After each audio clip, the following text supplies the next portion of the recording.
I have enjoyed several conversations with individuals and groups of people who identify as alt-right, with the intention of understanding what this movement is. The following is an attempt to examine honestly and objectively what I have discovered, to present an accurate description of the movement's main concerns, methods, and goals.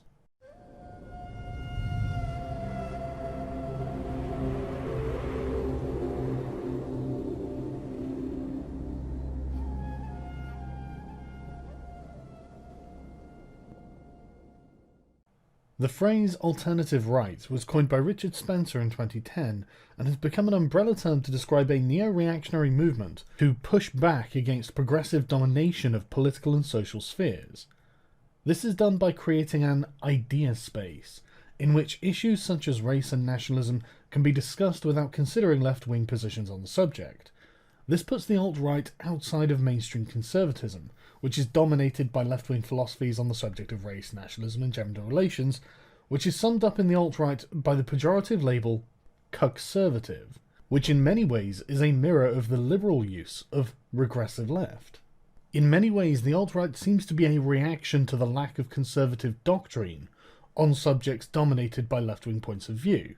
This new idea space is not radically different from the idea of a progressive's safe space, and functions much in the same way. It's a place for certain ideas and attitudes to be cultivated and honed, without their fundamental premises being challenged, in order to establish a more concrete understanding and adherence, and ensure that these ideas can be discussed in comfort. These spaces are not usually open to ideas and participants outside of the alt-right, and can result in the same kind of intellectual protectionism that takes place in the regressive left when concepts that undermine the precepts of the discussion are introduced, and this can result in similar calls to no platform proponents of these ideas. Under the umbrella of alt-right is a conglomeration of individuals that broadly agree on a set of core ideas, but hold to a wide variety of ancillary beliefs. These disagreements are rarely, if ever, points of genuine contention, and seem to operate on more of a sliding scale between uncontested to zealously believed, but apparently not including categorically wrong. This laissez-faire attitude towards points of ideological disagreement is certainly vital to the cohesiveness of the alt-right, and would probably cause its disintegration into many splinter movements if one ideological position became dogmatic and gained hegemony over all potential alt-right idea spaces. This is important because the alt-right is not, as they will tell you at great length, a single homogeneous movement with a streamlined set of beliefs, although there are a certain select set of issues on which there is common agreement. Number 1. White or nationalist identity politics.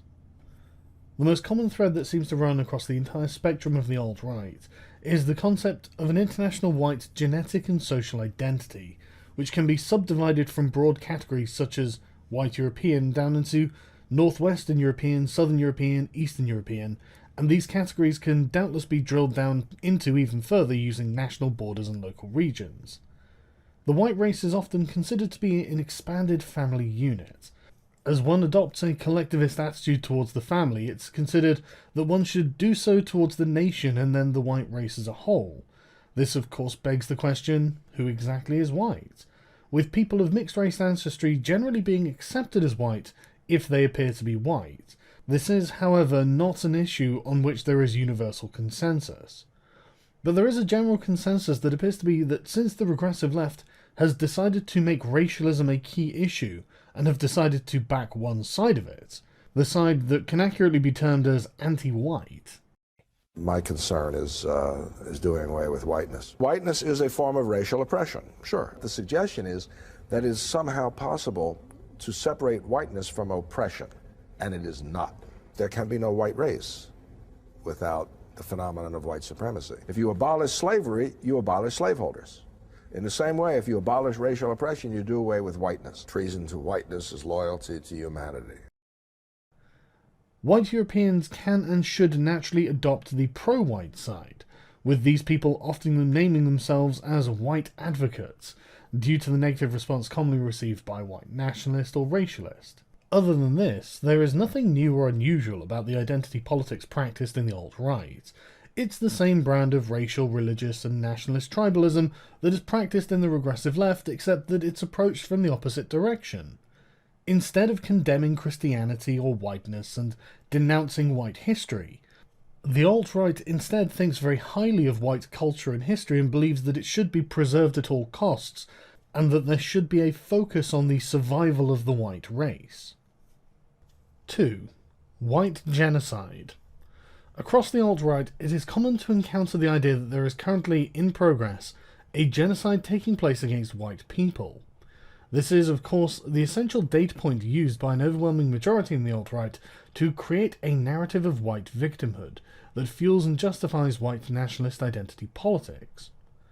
The existence of a white genocide is established by an interpretation of the UN definition of genocide. This is defined as any of the following acts committed with intent to destroy, in whole or part, a national, ethnical, racial, or religious group, such as killing members of the group, causing serious bodily or mental harm to members of the group, deliberately inflicting on the group conditions of life calculated to bring about its physical destruction, in whole or part, imposing measures intended to prevent births within the group, and forcibly transferring children of the group to another group. The most common alt-right interpretation of this definition means that there is currently being perpetrated an ongoing genocide of the white race. According to most, many influential groups in society are knowingly acting to eradicate the white race through demographic destruction over an extended period of time via the use of mass immigration. This is established by population projections derived from comparisons of birth rates between native populations and recent immigrant groups. According to some forecasts, in the UK and the United States, there are birth rates that are below the replacement rate. There are projections that non-Muslims will be a minority in some Western countries, such as Britain, by 2050.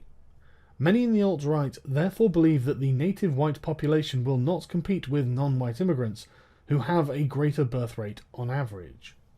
It's important to note that these demographic trends are not necessarily false, but are certainly exaggerated and exclude key factors. Studies have shown that Muslim fertility rates are high in recent immigrants, but reduce over time to normalize with the native population, a phenomenon which is probably directly connected to a rise out of poverty. Trends show that as populations become wealthier, birth rates drop dramatically. The Pew Research Centre asserts that by 2030, the Muslim population of Britain will have grown from 4.6%, which it was in 2011, to 8.2%, with the majority of the increase due to immigration trends, undoubtedly exacerbated by the recent migrant crisis, and not birth rates. Germany is usually the most frequently cited example of extermination by demographic change, as Germany's birth rates among native Germans is one of the lowest in the world at 1.4 children born to every German woman, compared to the commonly cited ideal replacement rate of 2.1. It is important to note that Germany is the exception in Northern Europe and not the rule, as the United States, Britain, Australia, France, Norway and Sweden all have 1.9 or greater replacement rates, and do not face demographic collapse in the foreseeable future. The alt-right argument for white genocide is therefore strongest in Germany, but even then the definition of genocide is based on intent, specifically the acts listed done with intent to destroy the white race and European culture in whole or part. Opinion within the alt-right obviously varies on this point, ranging from perhaps not deliberate to a direct plot with malice of intent. However, the outcome, the predicted extinction or reduction to minority status of the white race, is more important than the intentions of those who enact policies that are perceived to be causing this eventuality. The groups considered to be responsible for the genocide are comprised of Marxist academics, and consequently their students, many of whom are openly racist against white people. How so? Why does white life have value? Well, I think For who? For who? Our argument is that white life is wrong. Why? Our argument is that we should never affirm white life. That your argument of just affirming all life in general is not good, especially not good for black people when white life itself is based off of black civilization. Why shouldn't we affirm my life? You're probably white. I am white. Why shouldn't we affirm my life? I don't understand why I have to care about your life anyways. It's gonna be. There's no ethical reason as to why white people deserve to live. Affirming black life means that white death has to occur. That's why you should lose this debate and why your life ain't worth affirming. Can I kill myself, like, under your arguments? Sure. Okay. So should Odie kill himself? I don't see why not. Why? Why should we do that? How does that help? It's ethical. How is it ethical? We all have some form or another of privilege. Why does that mean we should kill ourselves? Because you have white privilege. Why does having white privilege necessarily mean I should kill myself? Why shouldn't I struggle against the structures? Sure, struggling against the structure means putting yourself on the line, putting your body on the line. Do it. Affirm your suicide. That's cool. That's very good. I mean, it's one little form, it's one little step in the right direction. The self-hating European political class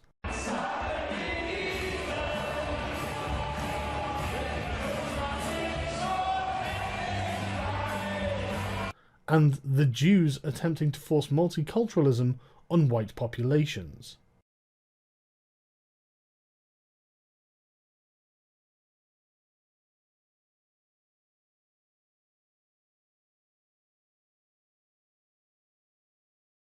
One of them is Barbara Specter, a former American who made Aliyah and then 10 years ago, with the help of the government of Sweden, set up a non-denominational institute of Jewish learning with the Greek name of Paideia.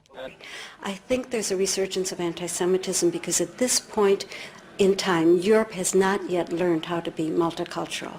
And I think we're going to be part of the throes of that transformation, which must take place. Europe is not going to be the monolithic societies that they once were in the last century. Jews are going to be at the center of that. It's a huge transformation for Europe to make.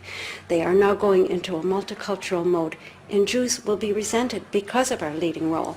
But without that leading role and without that transformation, Europe will not survive. It is generally considered that the white genocide is being perpetrated by one or more of these groups to a greater or lesser degree. Even proponents of the idea of a white genocide understand that the term is hyperbolic and does not reflect what people usually understand to be a genocide. However, the term genocide is justified by proponents using these arguments. This is usually out of a deep concern with the future projections of the white race, because one of the most common alt-right beliefs is that without the white race, there can be no Western civilization. 3. Race is culture. Almost all of the alt-rights believe that there are certain types of high-level advanced cultures that are capable of being created and sustained only by certain biological groups of humans. Influential race-focused thinkers like Jared Taylor believe that Western civilization is a direct result of IQ and dependent on a certain average level being maintained. Western culture is also considered to be a direct expression of white genes, which is not strictly connected to IQ, though it is, to some extent, which is never substantiated but assumed to be correct. Each different culture is usually considered to be directly representative of the genes of the population that expresses it, although there is a lot of flexibility in this and very little of substance to confirm or deny this argument. Some in the alt-rights believe that there is an inherent altruism to white nature. The migrant crisis and mass immigration is often considered to be part of the innate goodness of white people and is not found outside of the white race. In addition to this, there is a common belief that first world countries are white countries, and you cannot have a first world country with a white minority and a non-white majority. Number 4. National segregation. Naturally, due to the previous factors, the alt-right is consistent in the desire for racial segregation by nation, to an overwhelmingly large percentage, with some demanding 0 non-white citizens and others being accepting of 5 to 10% non-white. However, it is always desired that this figure be as low as possible. This is based on the principles of nationalism and self-determination, presumably using Westphalian sovereignty as the moral or legal impetus, although I am yet to come across a self-identified alt-right person who has elucidated it in this way. It's important not to conflate this desire for white national integrity with white supremacy, as many in the alt-right will make it explicitly clear that they are not advocates of genocide or oppression of any race, and simply want distinct racial groups separated from each other. I want to go on record, because a lot of people are confused. They say, Paul, are you a white supremacist or you a white nationalist or whatever? Okay, I just want to go on record. I fucking hate white supremacists. I hate them. I have nothing to do with white supremacists. I don't have anything to do with any supremacist group. I'm a nationalist. It's totally opposite from a supremacist. And if you're going to be a supremacist and carry pictures of Hitler and dressed in a Nazi uniform, you ain't going to make it with anyone anyhow. Kind of like that Beatles song. Right, so what's the difference between a supremacist and a nationalist? It's easy. Being a nationalist, I love it when people have like their 150 bullet points what it means to be a nationalist. No, it's two things only. This is simple. This is like the creed. Remember it. To be a nationalist is, do you believe that people have the right to exist as a people, and do you believe they have a right to self-determination, meaning maintaining their culture and their identity? That's it. That's all it means.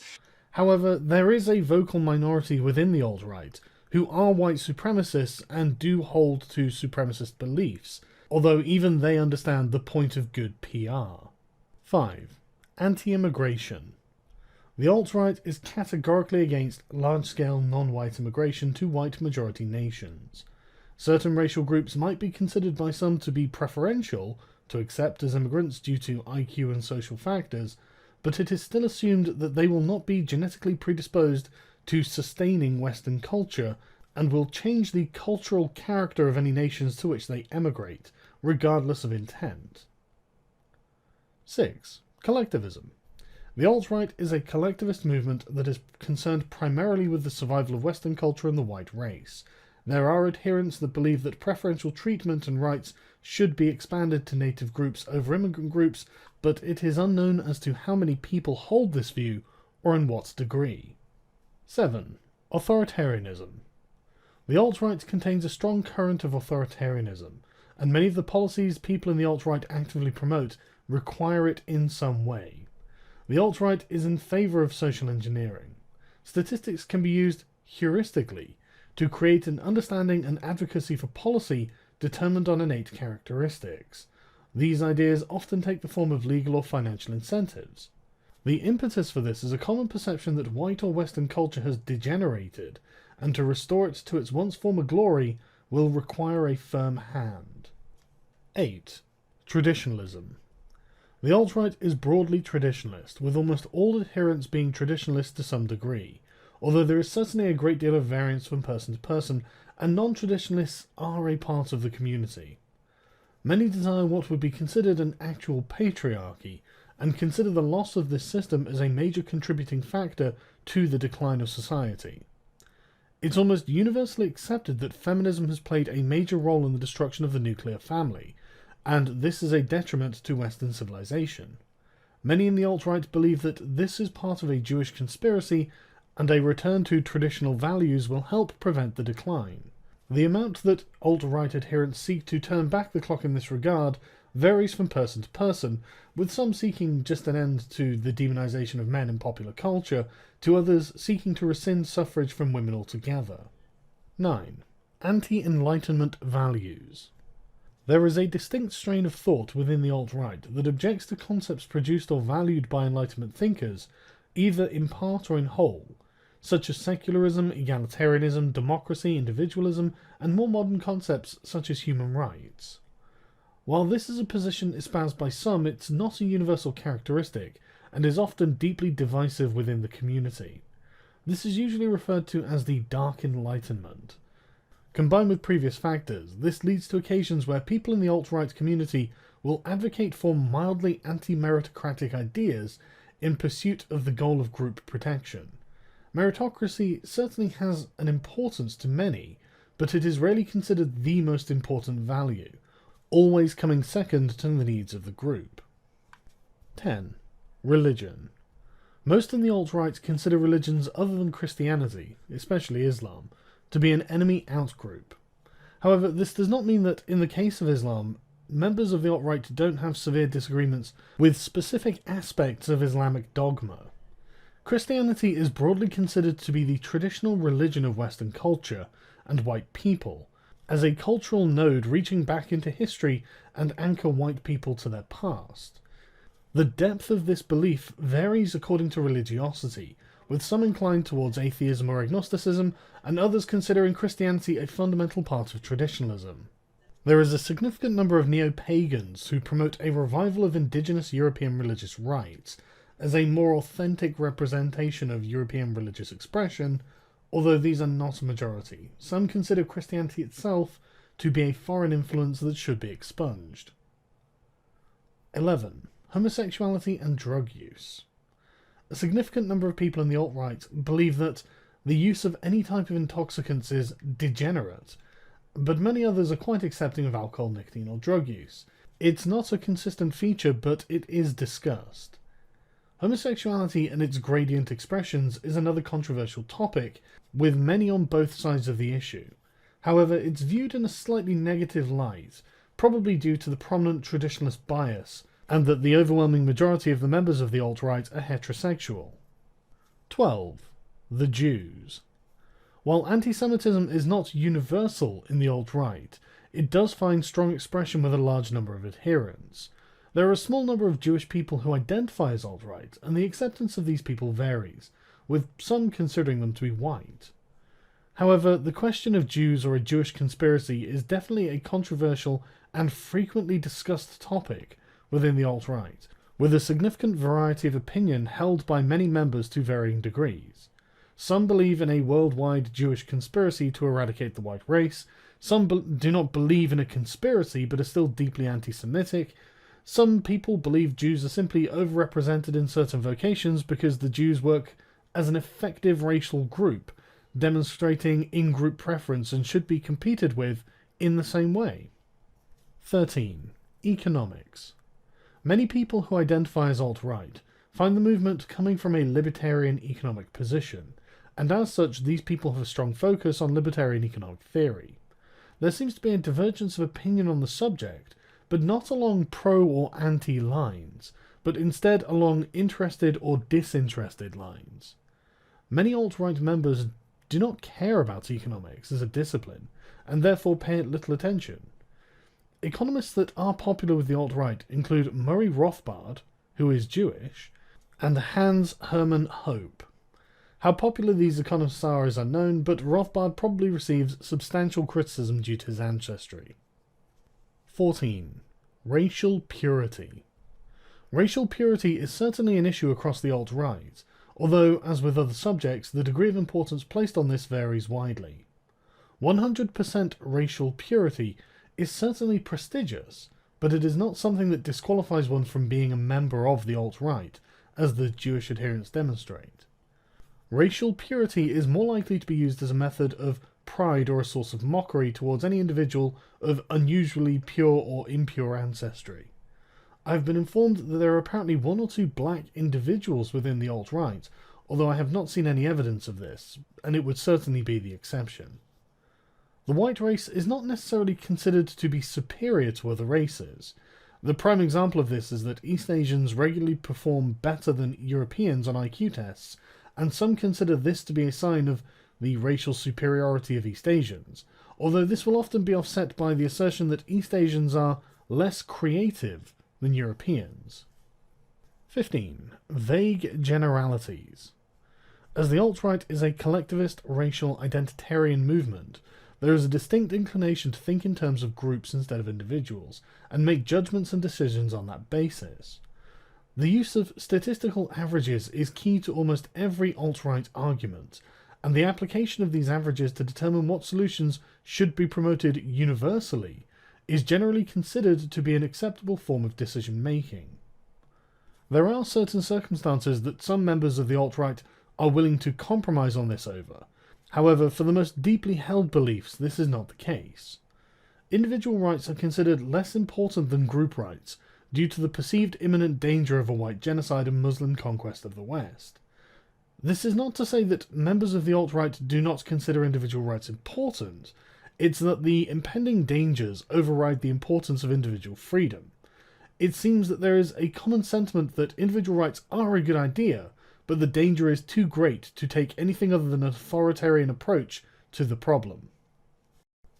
16. Feelings are important.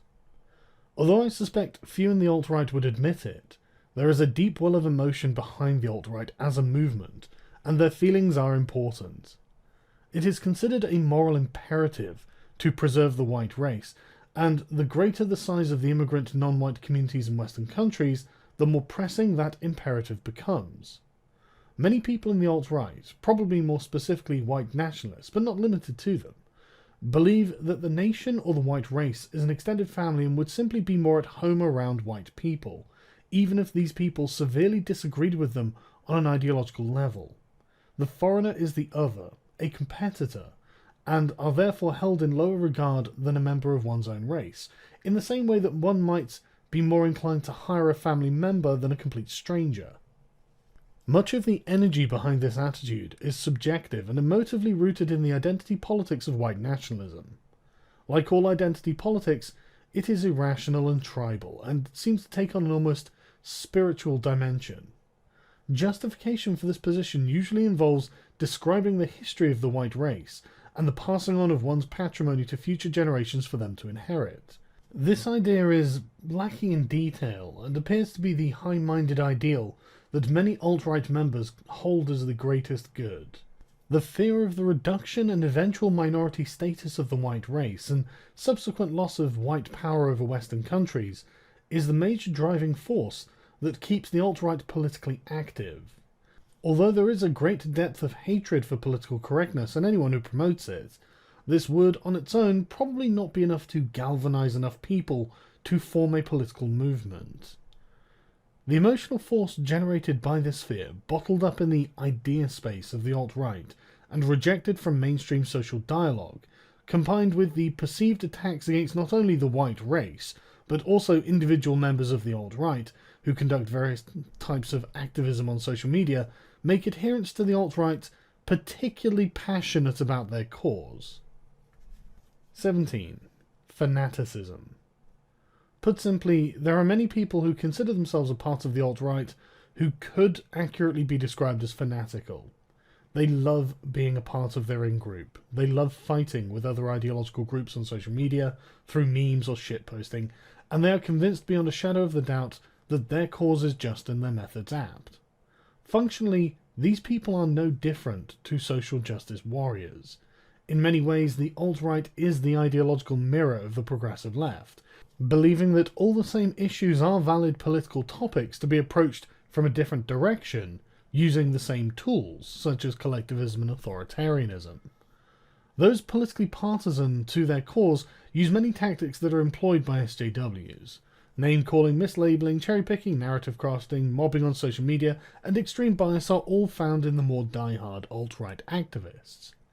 However, this is not a description of all or necessarily even most of the alt-right. It's hard to judge how many people there are involved in this kind of activism, but it's probably a very loud minority, drowning out the more reasonable voices, with exceptionally polarized and inflammatory rhetoric.